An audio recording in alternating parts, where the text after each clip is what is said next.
Jadi kita nak bercakap dengan lebih lanjut dan juga untuk memberikan suluhan yang lebih mendalam berkenaan PRU15, bagaimana cabaran baru yang kita perlu hadapinya bersama dengan seorang tetamu kami bawakan menerusi panggilan video pada pagi ini, iaitu Dr. Muhammad Asri Muhammad Ali selaku Pensyarakan dan Jabatan Pentadbiran Awam Fakulti Perniagaan dan Ekonomi Universiti Melaya. Assalamualaikum, selamat pagi Dr. Asri. Waalaikumsalam dan selamat pagi Syahda. Ya, okey. Kita nak bercakap berkenaan dengan PRU yang ke-15 ini. Pastinya antara topik yang menjadi tumpuan adalah undi baru, iaitu pengundi yang berumur 18 tahun dan ke atas yang didaftarkan secara automatik. Bagaimana sebenarnya kehadiran pengundi-pengundi baru ini boleh mengubah lanskap mengundi kita dan juga bagaimana mereka ini juga memainkan peranan dalam menentukan siapakah yang akan menerajui pucuk pimpinan negara kita selepas PRU ke-15 nanti. Assalamualaikum dan selamat pagi kepada Syahada, pengacara pada pagi ini dan juga penonton SPM yang saya hormati sekalian. Kalau kita lihat apa yang membezakan Pilihan Raya pada kali ini dan juga berbanding dengan tahun sebelum-sebelum ini, dia seperti disebutkan tadi ialah kehadiran pengundi baru yang agak tinggi jumlahnya. Kalau kita ambil data sehingga Ogos baru-baru ini, lebih kurang 50.1% pengundi di antara 18 tahun sehingga 39 tahun. Ataupun dalam bentuk angkanya lebih kurang 10.5 juta daripada atau separuh daripada 21 juta pengundi yang kita ada di Malaysia ini. Sudah pasti kehadiran mereka ini akan memberi satu kita kata gelombang baru yang merisaukan parti politik kerana mereka terpaksa membuat pengubahsuaian terutama dari segi calon, dari segi polisi yang nak ditawarkan. Tetapi pengundi juga kita boleh lihat dalam beberapa sekurang-kurangnya dua perspektif. Yang pertama dari segi kita kata pengundi yang tinggi literasi politiknya dan pengundi yang minat atau tidak minat dari segi politik. Di negara kita ni pengundi yang minat politik biasanya telah membuat keputusan awal tentang parti mana yang mereka nak undi. Jadi kempen dan sebagainya ini memberi kesan yang sedikit saja. Yang kedua, kategori pengundi yang tidak begitu minat dari segi politik, dan inilah yang kita gambarkan mereka sebagai pengundi atas pagar biasanya, yang juga terbagi kepada dua kelompok, iaitu yang literasi politiknya rendah dan literasi politiknya tinggi. Literasi politik ni kata mudahnya ialah kecaknaan mereka ataupun darjah pengetahuan mereka terhadap persekitaran politik itu. Biasanya pengundi atas pagar yang tidak meminati politik ni, mereka juga tidak mempunyai literasi politik yang baik ataupun literasi politik mereka tu di tahap rendah ataupun sederhana. Mereka tidak ambil tahu tentang isu politik, kempen politik dan sebagainya, dan mereka pun kebanyakan tidak keluar mengundi. Dan ini juga ada kaitan dengan penambahan pengundi dalam senarai kita baru-baru ini, sebab bila kita masukkan mereka sebagai automatik, kita tidak pasti sejauh mana mereka yang tidak mengundi 3-4 kali sebelum ini, bila senarai mereka dimasukkan, mereka pun berkali tidak ambil tahu adakah mereka akan keluar mengundi. Saya rasa peratusannya itu mungkin agak kecil. Sasaran yang kedua bagi mereka yang ada atas pagar ini, pengundi yang dalam kategori atas pagar ini, ialah mereka yang maklumat politiknya atau literasi politiknya tinggi. Ini biasanya menjadi sasaran kepada parti politik untuk menawarkan polisi yang menarik pada mereka ini supaya menggerakkan pengundi-pengundi atas pagar ini untuk menyokong mereka. Dan kita telah lihat bagaimana parti-parti tertentu misalnya mengadakan survey, mengadakan engagement ataupun melakukan kunjungan bersemuka, berkempen, mengajak mereka terlibat seperti melakukan dialog atau beberapa aktiviti kesukarelaan yang lain.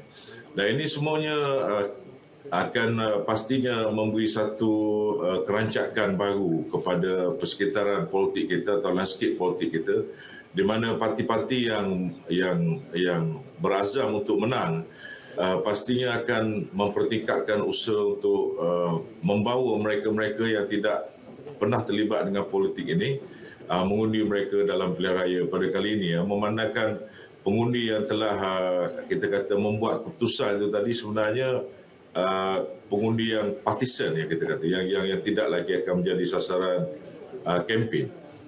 Dan pada saya ini ialah satu proses demokrasi yang baik dan matang di negara kita ini, di mana masyarakat tu diajak untuk terlibat, diajak untuk dalam proses menentukan dasar-dasar penting negara menerusi manifesto yang parti-parti ini akan tawarkan. Jadi kita akan lihat suara siapa yang akan didengar oleh pengundi ini sehingga mereka nantinya keluar untuk mengundi dan memberi undi kepada parti-parti berkenaan.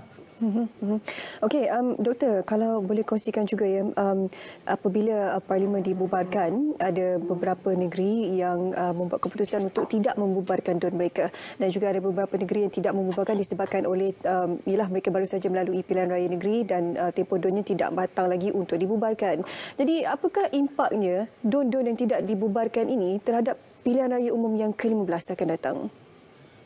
Saya melihat pada secara umumnya DUN-DUN yang tidak membubarkan ini sebenarnya mendedahkan diri mereka kepada satu risiko yang amat besar. Yang pertama, pengundi asal mereka, banyakkan pengundi di Malaysia ini, dia tidak berada di negeri itu. Biasanya mereka berada di Lemah Kelang, di Johor Bahru. Bagi negeri di Pantai Timur, misalnya kita lihat sewaktu pilihan raya umum tu, mereka balik beramai-ramai membuang undi dengan menyokong parti tertentu. Jadi bila pada kali ini pilihan raya diadakan secara berasingan, ini menimbulkan kos pada mereka untuk pulang untuk mengundi pilihan raya peringkat parlimen, kemudian pulang untuk mengundi pilihan raya peringkat Dewan Undangan Negeri. Jadi kita akan lihat peratusan keluar mengundi, saya jangkakan untuk pilihan raya peringkat DUN itu nanti akan rendah, dan ini akan beri kesan kepada penyandang. Penyandang iaitu kerajaan yang ada yang tidak mahu membubarkan Dewan Undangan Negeri mereka bersama dengan Parlimen. Dan dia akan memberi advantage ataupun kelebihan kepada pencabar. Sebab pencabar mempunyai masa yang banyak untuk mengatur strategi, mengenal pasti calon yang boleh menang, mengenal pasti isu yang menjadi keresahan masyarakat dan polisi baru yang dikehendaki oleh masyarakat. Jadi parti pencabar akan mempunyai ruang masa yang lama untuk mencari kesalahan, mencari kelemahan penyandang yang ada. Dan ketiganya ialah pencabar ini boleh mengumpulkan jenderanya seluruh negara untuk tertumpu kepada negeri-negeri yang akan membubarkan DUN itu secara berasingan.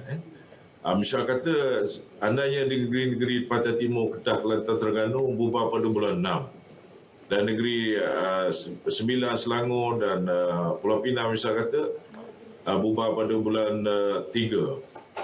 Jadi negeri yang tidak terlibat dengan pilihan raya itu akan menghantar wakil mereka berkempen di negeri-negeri yang melaksanakan pembubaran itu tadi. Dan yang keempatnya, saya lihat ialah masalah kepada ataupun kita memberi kesukaran pada rakyat kita, dalam arti kata kita berkempen berterusan dan menarik rakyat kita kepada isu-isu politik yang pada saya tidak begitu produktif. Kerana isu politik ini biasa berkaitan dengan baik buruk suatu calon, suatu menteri besar. Jadi kalau bulan 11 ini kita telah ada election dan kita memasuki satu fasa yang agak intens, yang agak padat dari segi isu-isu politiknya, dan kemudian beberapa bulan selepas itu kita adakan lagi pilihan raya, sekali lagi perhatian rakyat kita tertumpu kepada isu-isu politik itu tadi, dan seperti saya kata, dia menarik tenaga yang kita ada, fokus yang kita ada.